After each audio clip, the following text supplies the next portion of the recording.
सपा की डूबती नैया को फिर मुस्लिम वोटों ने संभाला।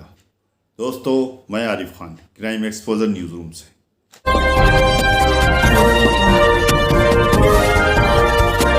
इस बार उत्तर प्रदेश विधानसभा चुनाव में अखिलेश ने अकेले ही मोर्चा संभाला।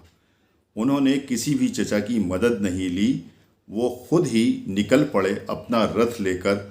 वो कि मैं अकेला ही चला था जानिबे मंजिल, मगर लोग साथ आते गए और कारवां बनता गया। उन्होंने बीजेपी की 350 सिटिंग सीट्स वाले एमएलए से मुकाबला करने के लिए अकेले हिम्मत करी और अकेले निकल पड़े। उनके साथ में वैसे तो जनता का पूरा प्यार था, जनता की भीड़ थी, लेकिन जो उनके राजनीतिक चचा हुआ करते थे, जो उनके साथ साथ रहते थे, कंधे से कंधा मिलाकर, उन्होंने किसी को भी अपने आगे बढ़ने नहीं दिया। इस पूरे चुनावी प्रचार के दौरान अखिलेश यादव ने इस चुनाव में जो रणनीति बनाई थी वो इकला चलो रे वाली नीति थी। उन्होंने जिन लोगों के साथ में गठबंधन किया, केवल उनको अपने साथ में रखा, बाकी वो अकेले ही जूझते रहे। उन्होंने अपनी पार्टी के अपने सगे संबंधियों या अपने चचाओं को आगे नहीं बढ़ने दिया। खुद आगे बढ़ चढ़कर उन्होंने कन्वेंसिंग की, बात की, प्रचार किया, लोगों से मिले और पार्टी के लिए वोट मांगा।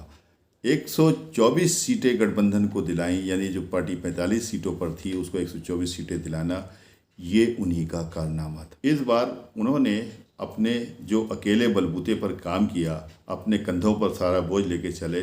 शायद उसका कारण एक ये भी रहा हो कि पिछली 2012 से 2017 वाली सपा सरकार में विपक्ष उन पर तरह तरह के तंज करता था।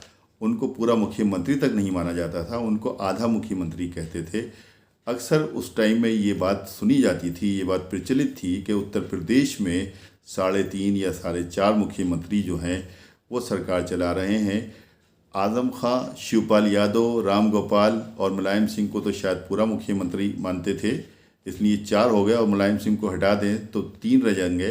लेकिन अखिलेश को आधा ही मुख्यमंत्री मानते थे, इसलिए बहुत से लोग कहते थे कि 4.5 मुख्यमंत्री की सरकार है, तो कुछ लोग कहते थे कि 3.5 मुख्यमंत्रियों की सरकार है। हो सकता है कि उन्हें ये बात उस टाइम में हर्ट करती हो, इसलिए उन्होंने इस बार जो निर्णय लिया उस निर्णय में वो अपने कामयाब भी रहे। साथ ही उन्होंने वो टैग भी सब हटा दिया कि मैं आधा मुख्यमंत्री नहीं बल्कि पूरा मुख्यमंत्री बनने के लायक हूँ। दोस्तों, जैसा कि आप जानते हैं कि इस बार उन्होंने काफ़ी मुस्लिम उम्मीदवारों को टिकट दिए थे जो उनकी सोच पर बिल्कुल खरे उतरे। 30 से ज़्यादा एमएलए सपा को मिले, मुस्लिम एमएलए सपा को मिले। पहले ये होता था कि जब मुस्लिम एमएलए या मुस्लिम विधायक जीतते थे, मुस्लिम सीटों को जीत के आया करती थी, तो उसका श्रेय जो थे समाजवादी के वरिष्ठ नेता आजम खां को जाया करता था। और एक विचारधारा इस प्रकार की बनी हुई थी कि सपा को जितनी भी मुस्लिम सीटें मिलती हैं उसमें अधिकतर आजम खां की कोशिशें शामिल होती हैं। लेकिन इस बार आजम खां चूँकि जेल में हैं और उनका ना तो इस कैंपेन में इसमें पूरी तरह से कोई वो रहा योगदान रहा। अखिलेश ने अकेले ही कैंपेन किया, अकेले ही प्रचार किया। इसके बावजूद मुसलमानों ने इतनी बड़ी जीत हासिल की, वो भी अखिलेश के बल के ऊपर, तो इसका सारा श्रेय भी अखिलेश को ही मिला।